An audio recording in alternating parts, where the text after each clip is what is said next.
I'm going to talk about Wikipedia, and I've got way too many slides here because we got to make sure we leave time for Shane. So I'm going to gloss over a lot of the slides here, but I'm going to talk about the main thing. Wikipedia is probably the big project that a lot of folks have been working on, mainly because Susan Gerbic really jumped on this. I blogged about Wikipedia. There have been a lot of skeptics working on Wikipedia for years and years, but we started looking at it a little bit more carefully and saying, hey, you know, skeptics should pay close attention to this. Now, a lot of people are skeptical of Wikipedia, right? You know, there have been famous incidents where it's gotten things wrong, and how could an encyclopedia that's written by everybody possibly be any good? There's no central authority. There's a lot of problems with it, but if you really look at it carefully, it actually works amazingly well. But I would argue that it doesn't matter whether or not it's working well because of, and we've mentioned it several times here, search engine results. Google knows everything, right? And everybody relies on that. So therefore, we need to make sure that Google has results that people want to see, or has results that we want people to see matching the queries they're going to make. Now, here's the thing. Here's a fairly illegible slide, but this has like several hundred skeptic terms like cryptid, debunking, faith healer, feng shui, Gansfeld, homeopathy, iridology. These are all our core topics. And for every single one of these, the #1 hit in Google is the Wikipedia article on that topic. So guess what? Because of that Google, let me back up a second, that Google gullibility issue, that's where people are going to be learning about these things, whether we like it or not. Now, you can rant and rave and say, get off my lawn, and say you hate Wikipedia, but like it or not, people are learning about homeopathy from Wikipedia.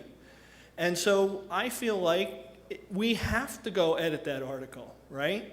It might stink, but we have to, because people are using it.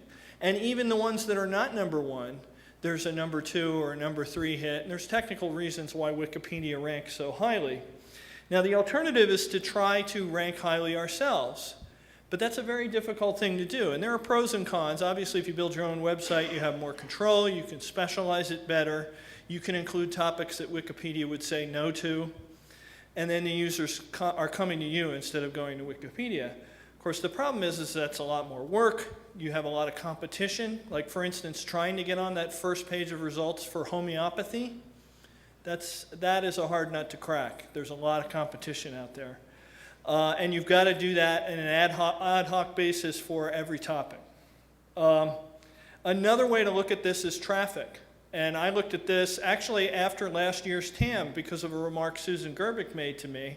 I actually ran a year's worth of traffic numbers because Wikipedia is completely open. All their traffic numbers are published. And I know my traffic numbers for What's the Harm. And those these are 4 topics, each of which have a page specifically about them on Wikipedia, and each one has a specific page on them on What's the Harm. And the 2 on the left are very high-ranking pages on Wikipedia, homeopathy and chiropractic, right? And they're the 2 top pages on What's the Harm that are specifically about a topic. And I lose big time, right, to Wikipedia. Wikipedia is getting like 50 times the amount of traffic that I am, or sometimes 100 times the traffic I'm getting.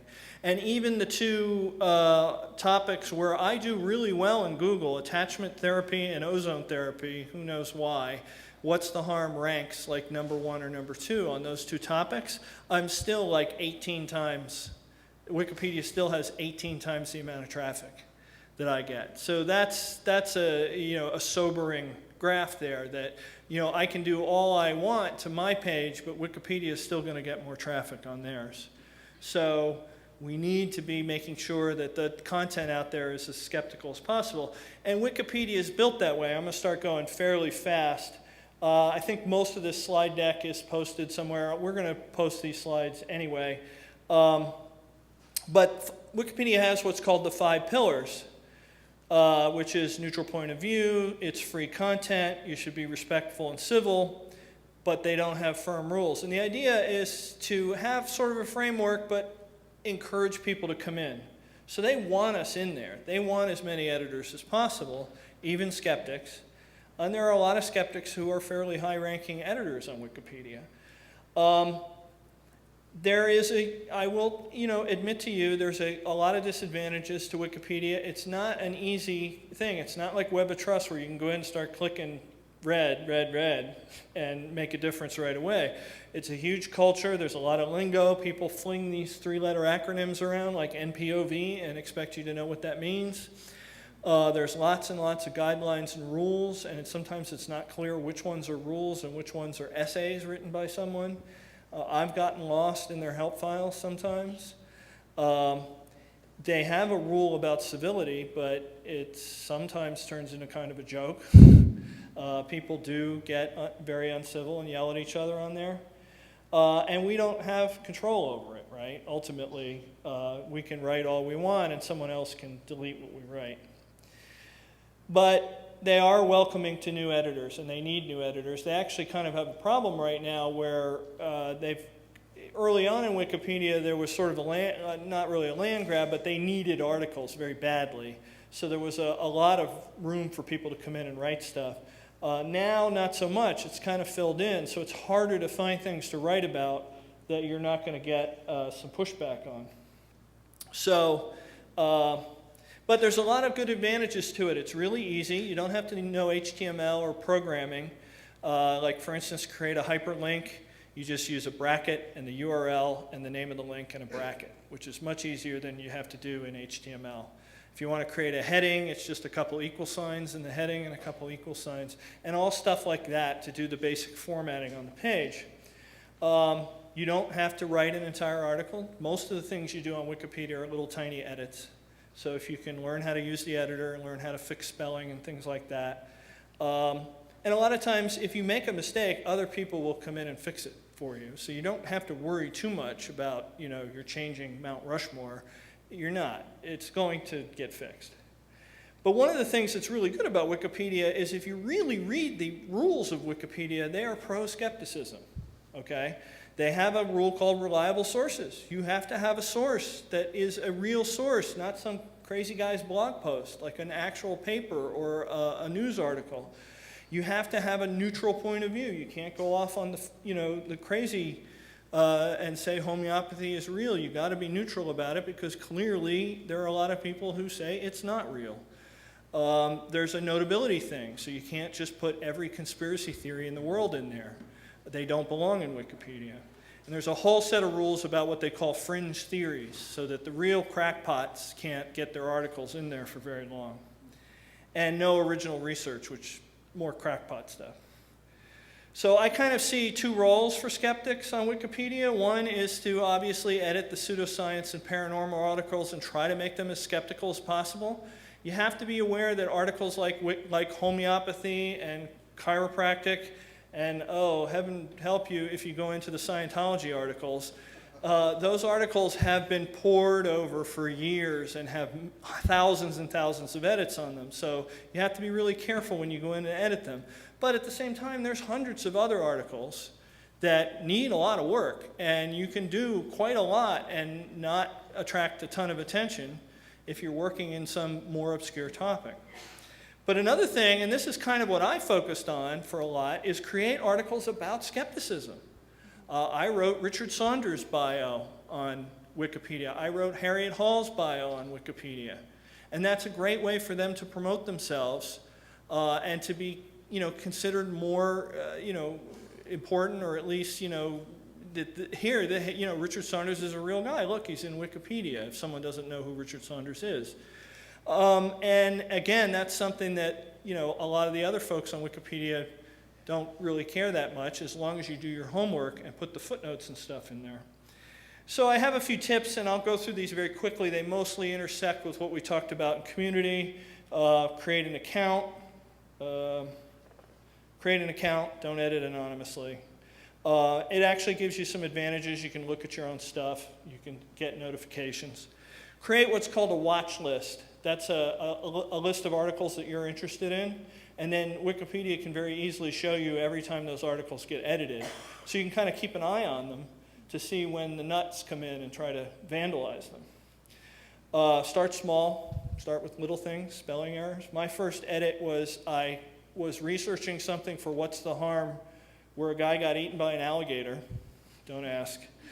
But it was at this historic site in Pakistan, and I was adding a map feature to What's the Harm, and I wanted all the cases to be on the map. And it's like, well, where is this place where they have all these alligators at this temple? And I figured out where it was on the map. And Wikipedia has a thing where you can put a map location on an article. So I put that in there, and that was my first edit. Simple stuff like that can get you started. And then you build up a history.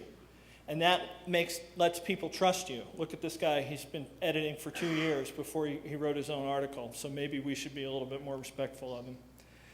Don't be, this is more jargon, Wikipedia calls it an SPA, a single purpose account.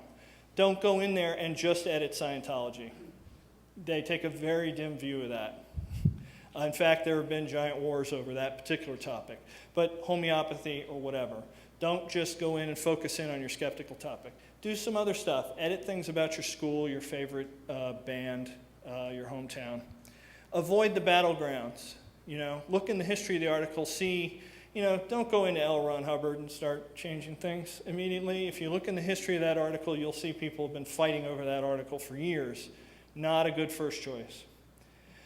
Do use the features to communicate with other people. There are ways that you can leave messages to other editors and stuff, and I will admit it's extremely clunky and 1987 vintage web stuff, and it's horrible. But try to use it and talk with the other editors, and people will trust you more.